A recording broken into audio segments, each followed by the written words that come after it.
Good afternoon, everyone. Today was the fourth convening of the Ukraine Defense Contact Group, the second one held virtually.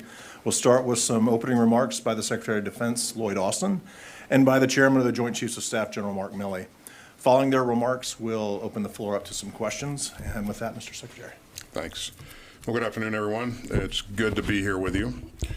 We've had a very productive morning at our fourth meeting of the Ukraine Defense Contact Group, which we conducted virtually this time. Russia's cruel and unprovoked invasion has spurred the international community into action, and today's meeting is just another sign of the way that nations of goodwill are rising to the moment. The security assistance that we are rushing to Ukraine is making a real difference in real time, and everyone in the contact group has been inspired by the courage of the Ukrainian people and the skill of the Ukrainian military. And that's why ministers and chiefs of defense from some 50 countries joined us today at our meeting.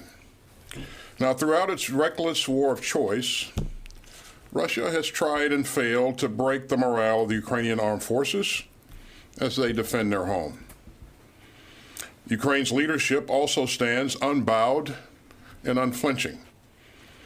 And we were fortunate today to have the opportunity to hear directly from my good friend, Oleksiy Reznikov, Ukraine's Minister of Defense, and Lieutenant General Moishchuk, Ukraine's Deputy Chief of Defense. I'm grateful to these brave leaders for taking the time to update us on Ukraine's most urgent requirements. They also provided us with an important battlefield update. And they described how Russia is massing artillery and rocket fire in its desperate, aggressive push to seize sovereign Ukrainian territory in the Donbass. Everyone today understands the stakes. But the results of the contact group's security assistance are clear on the ground.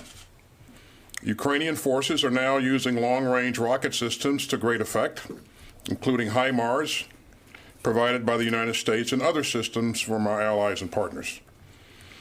Ukraine's defenders are pushing hard to halt Russia's advances in the Donbass.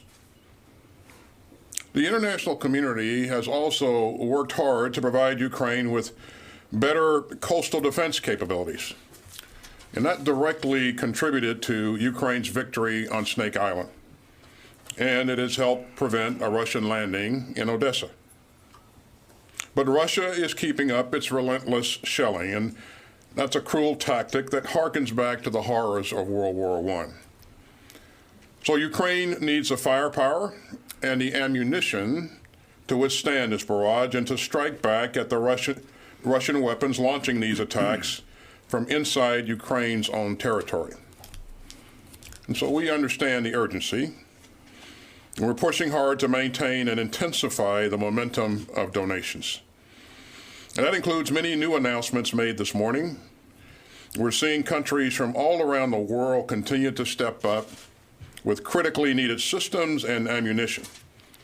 It has been truly an inspiring effort. And some of our allies and partners are training Ukraine's forces. Some are refurbishing Ukraine's equipment, and some are providing spare parts and combat enablers as well. Countries including the Czech Republic, Poland, and the UK are working with their domestic industrial bases to find ways to help Ukraine even more quickly. And other countries, such as our Baltic and Australian allies, continue to generously deliver items from their own stockpiles. I'm especially grateful to Poland for serving as a linchpin of our security assistance efforts, as well as donating more than $1.7 billion in military equipment. I'd like to thank Norway for its strong cooperation in providing Ukraine with the NASAMS air defense system. I'm very thankful to these countries and to all the countries that have offered aid. I'm confident that these efforts will continue to grow. Now, as you know, we've provided the Ukrainians with 12 HIMARS multiple launch rocket systems to further strengthen their long-range fires capability. And I think that everyone here understands the difference that they've made on the ground. As you heard me say, we're also committed to providing 2 NASAMS air defense systems to help Ukraine protect its troops and its civilians from Russian missile attacks. We're committed to sending more HIMARS munitions and precision-guided artillery ammunition and other vital support. The United States will continue to push and to lead. You see that yet again in our next new presidential drawdown of weapons and equipment to help Ukraine defend itself, which we'll announce later this week. It will be our 16th drawdown of equipment from DoD inventory since August 2021. It will include 4 more HIMARS advanced rocket systems for a total of 16. The Ukrainians have made excellent use of HIMARS, and you can see the impact on the battlefield. The new package will also include additional gimblers, and those are the rockets that are used on the HIMARS, and will also provide more rounds of artillery ammunition. Now, we're not working just to provide security assistance in the short term. One key theme of today's discussion was ensuring that Ukraine can sustain the fight to defend itself and its citizens. So we're even more focused on Ukraine's near-term needs.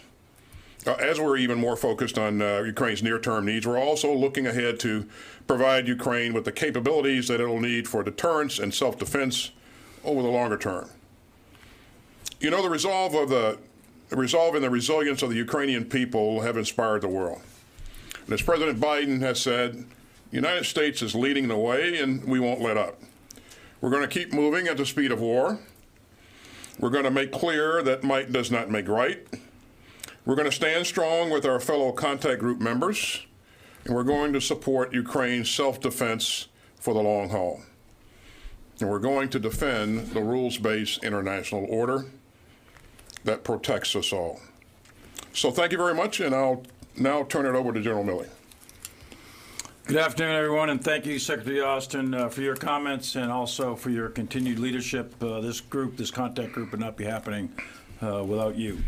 And I, too, want to thank all the members, the ministers, the chiefs of defense that participated today, over 50 countries in this contact group, and it's quite a meeting.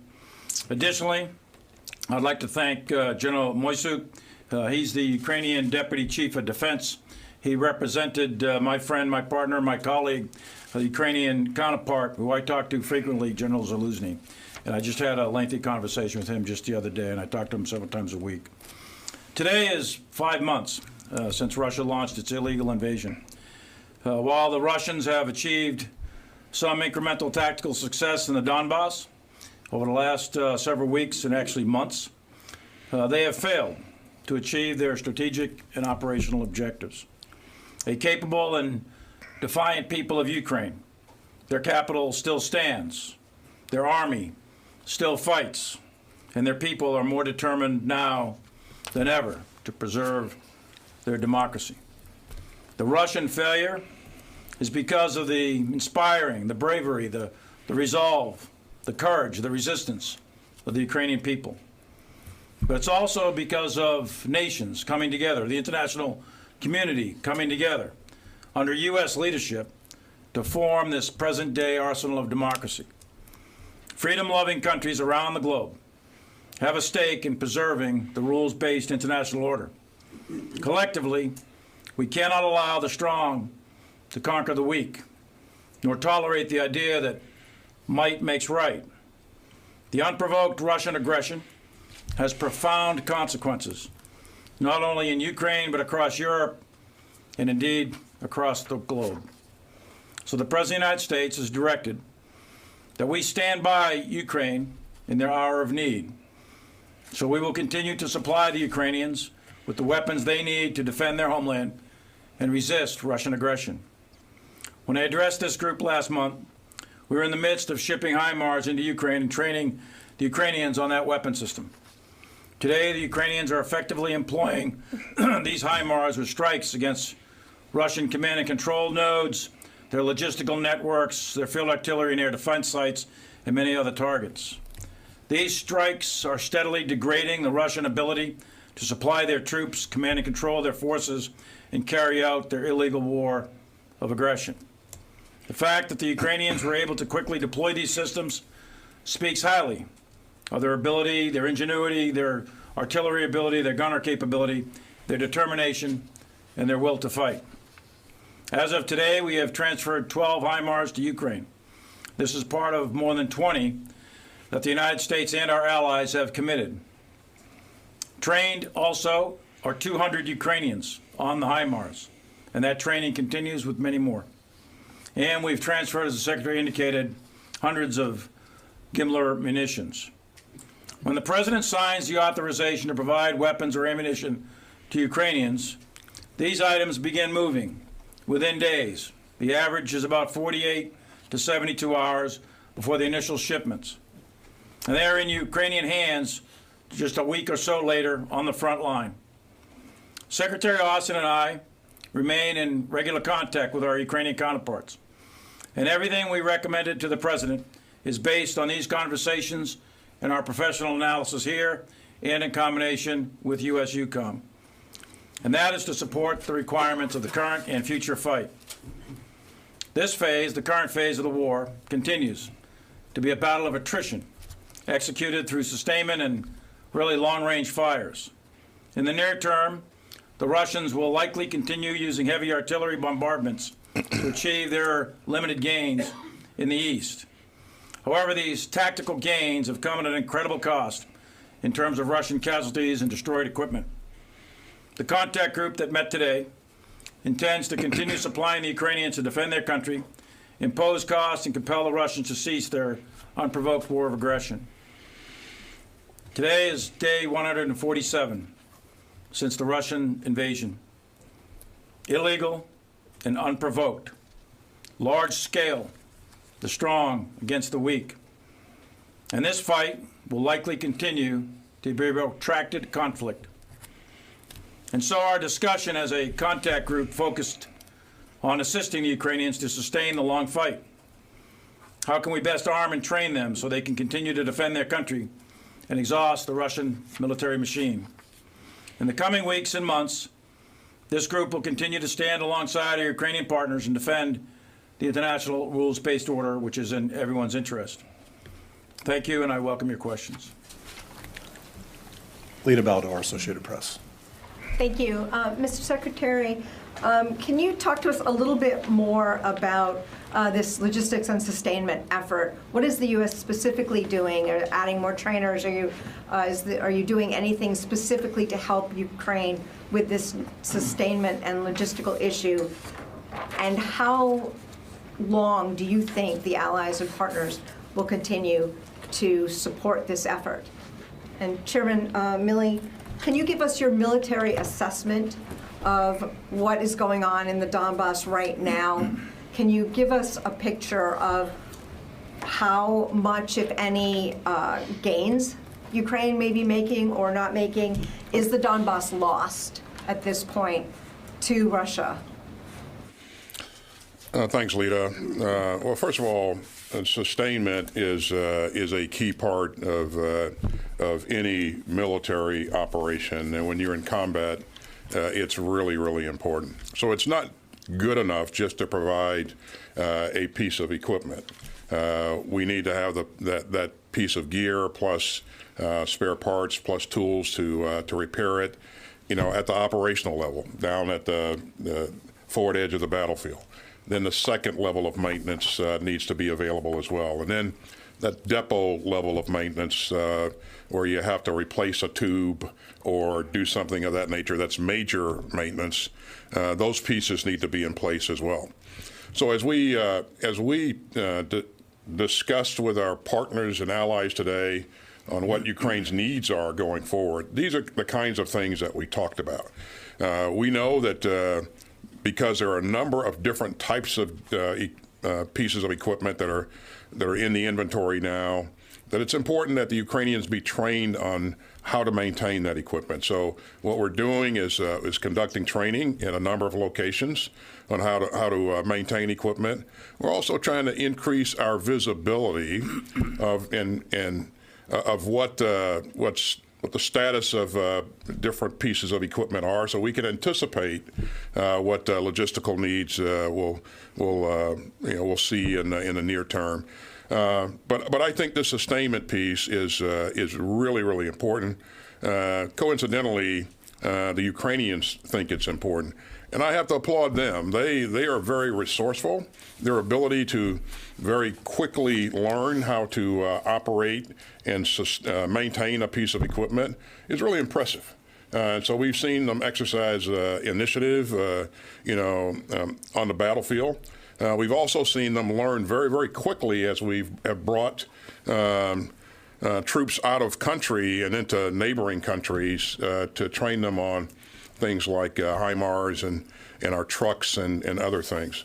So this will be an area of focus for the foreseeable future, as it should be.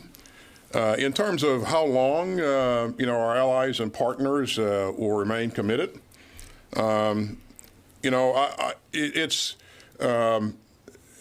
there's no question that this will always be hard work, making sure that we maintain unity.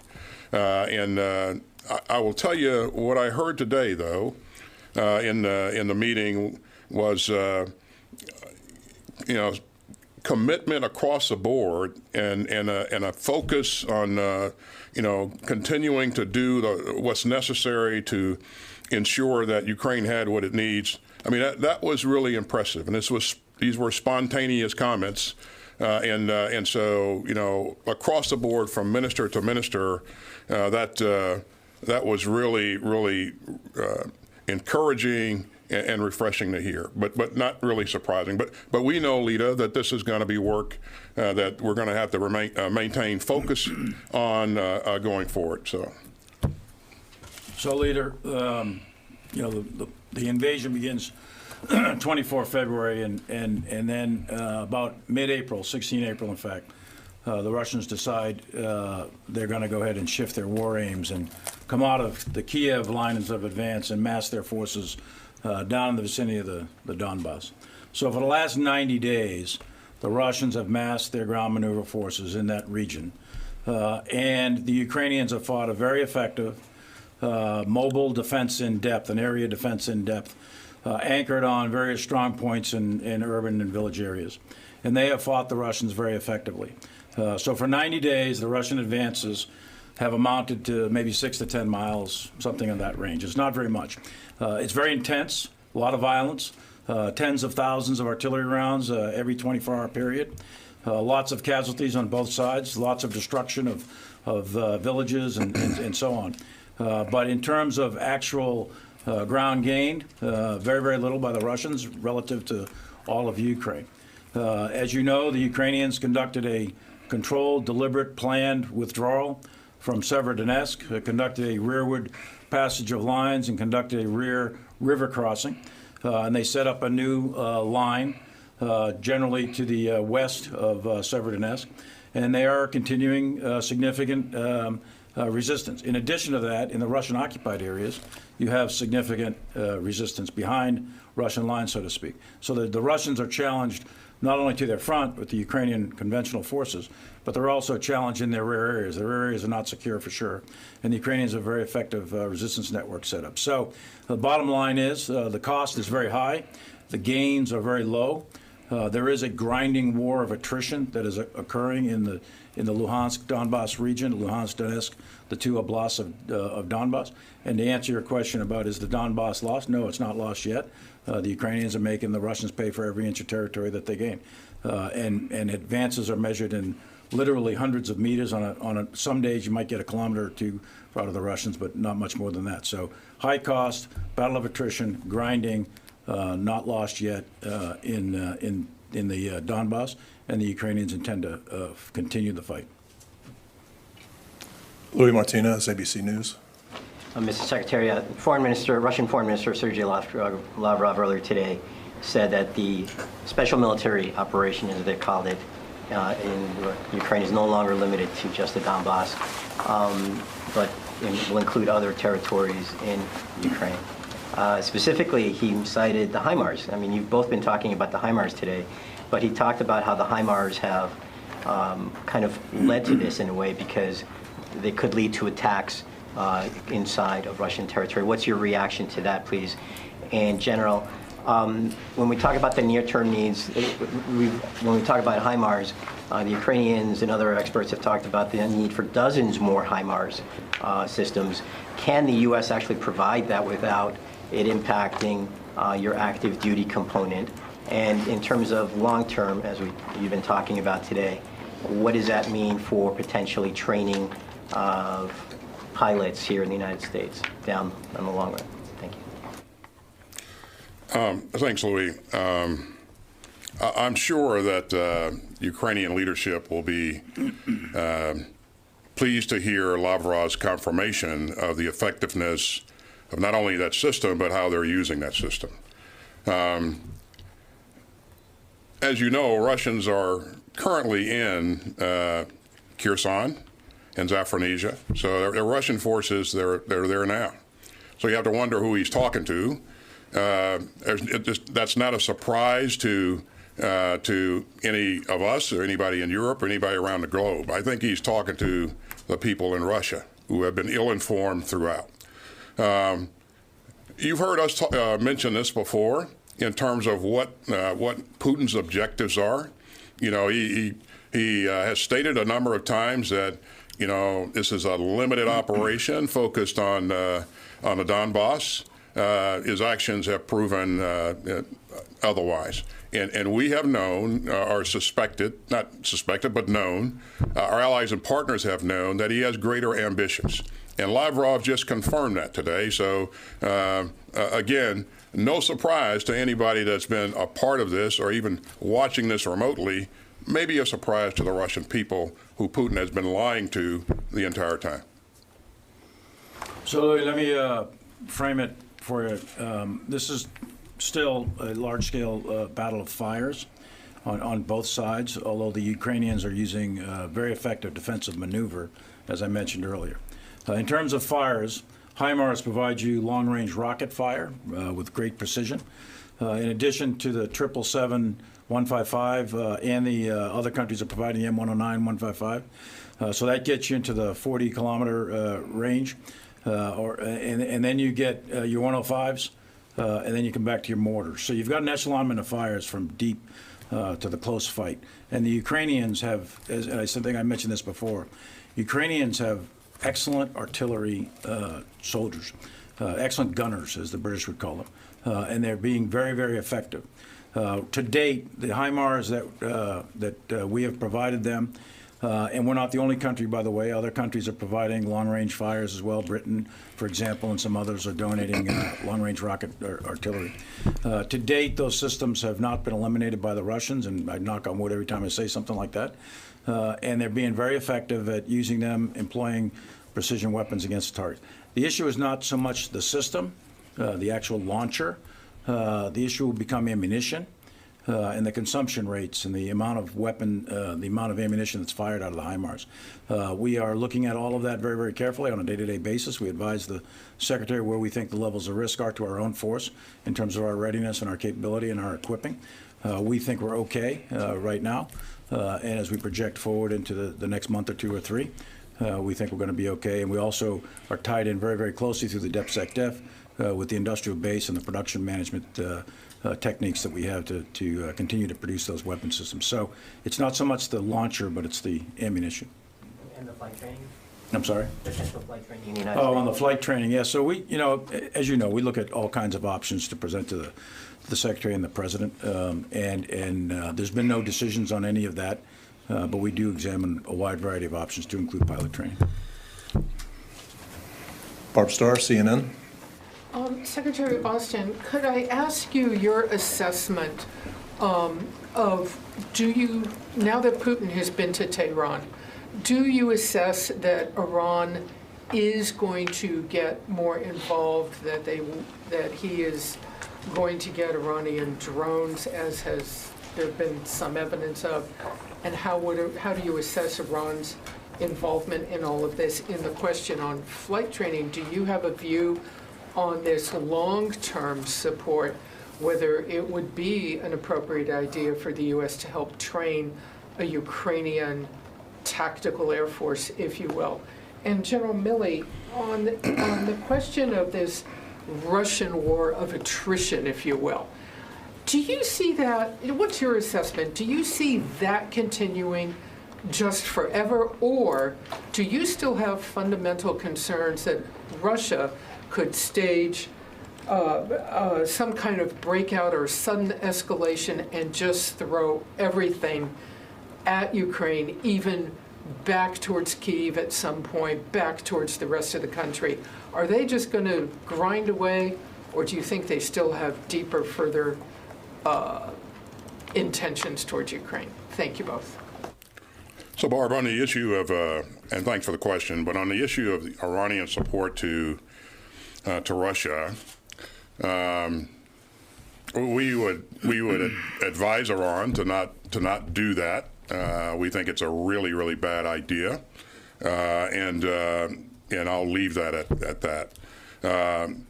On the issue of whether or not on the training of Ukrainians to, in terms of pilot training and that sort of thing, certainly, as the chairman said, we're going to continue to look at what will be needed now and down the road. Right now, we're focused on helping them be successful in the fight that they're in, and employing the weapon systems that they need to be successful in that fight.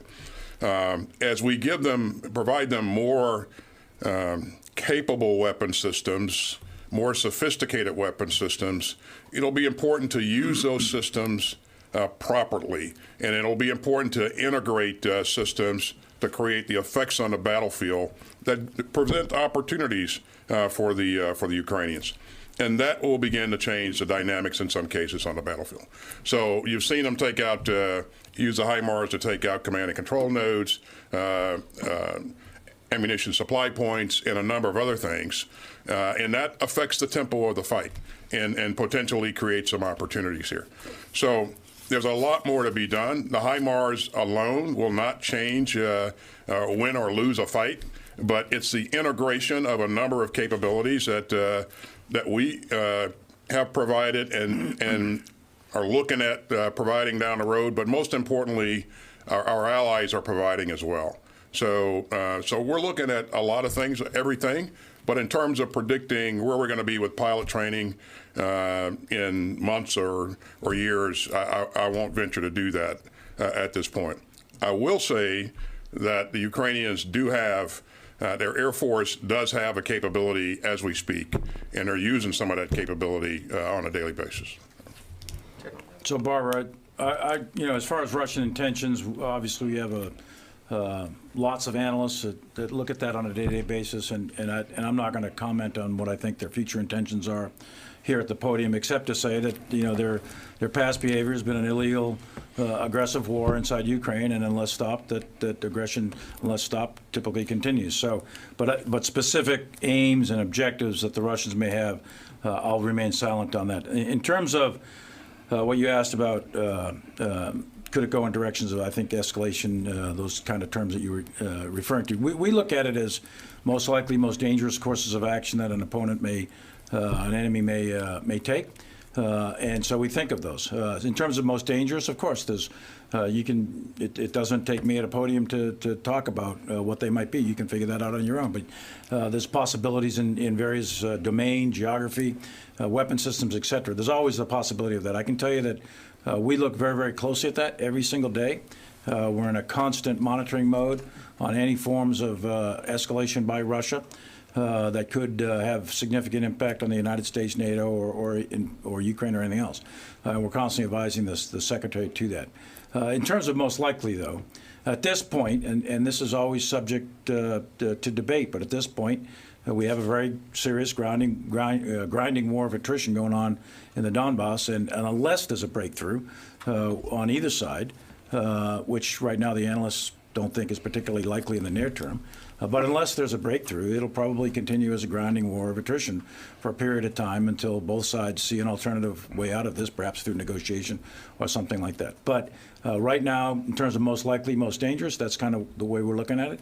There's a lot of detail that goes behind that, which I won't comment on at this point in terms of the detail, but that's the broad outline of what we're looking at. Can I follow up briefly, sir, on what the Secretary was saying about Iran and him not wanting to talk about it in detail?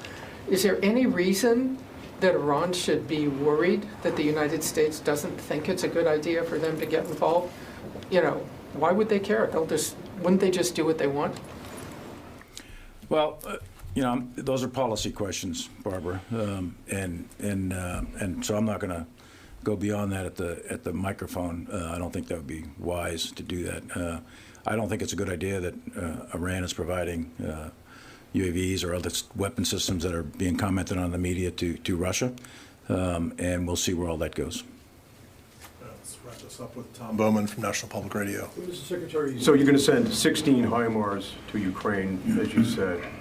Any sense, you said you'd be sending more, any sense, ballpark, how many more systems you'll be sending? Is it double that number or even more, number one? And number two, as the general said, the rounds being shot by the HIMARS can go 40 kilometers. But there are more sophisticated rounds that can go up to 180 miles, like the Army's ATACMS system. That would allow the Ukrainians to hit Russian targets all over the country, including into Crimea. So are you considering longer range rounds for Ukraine? Thanks, Tom. The range of a HIMARS or Gimler's round is 80 kilometers, and so that's pretty good reach. And so it has allowed and will continue to allow them to get after those longer range targets that they've been unable to reach. And I think they've been very effective in the way that they've gone about targeting, and so they're creating effects that I think we'll see pay dividends going forward. And just for clarification, we provided them 12 systems to date. I just said we're going to provide them another 4. That brings a total up to 16, not an additional 16. Just want to make sure we're clear on that. And so, as the chairman has said, you know, we are in contact with Minister Reznikov and the Chief of Defense every week, and you know, we're listening to what's going on with the fight and getting their analysis, and then providing them capability as needed. Now, providing a weapon system is one thing, but you have to provide the training for the weapon system along with that. And you have to have the munitions to match the weapon system. And again, if we're thoughtful about how we're using these systems, these are pretty sophisticated systems. They're incredibly accurate. And so how you employ them and how you integrate that system with other battlefield systems, I think is pretty key. And so announcing a number for the future now, I don't think is provide much value and provides much value, in my opinion. Again, we'll stay focused on what they believe their requirements are, based upon how the battle is unfolding. So. But again, wouldn't you want to provide longer range systems or rounds that could hit into Crimea, and also that bridge that connects the Russian mainland with Crimea? We think we're what they have, and what they're working with is really giving them a lot of capability. So it really is. I mean, it'll be based upon how they're prosecuting this fight and what their needs are. So. The other thing I'd say, Tom, on that is you get 6 rounds out of a HIMARS. With the Gimlers, you only get 1 if you use a TAC. So, there's a difference there in volume. Volume matters, and they're both they're both precision, and they're both very effective. But right now, the Gimlers is really fulfilling their need, and every time I talk to General Zaluzny, they're being very, very successful with them. Thanks, everyone.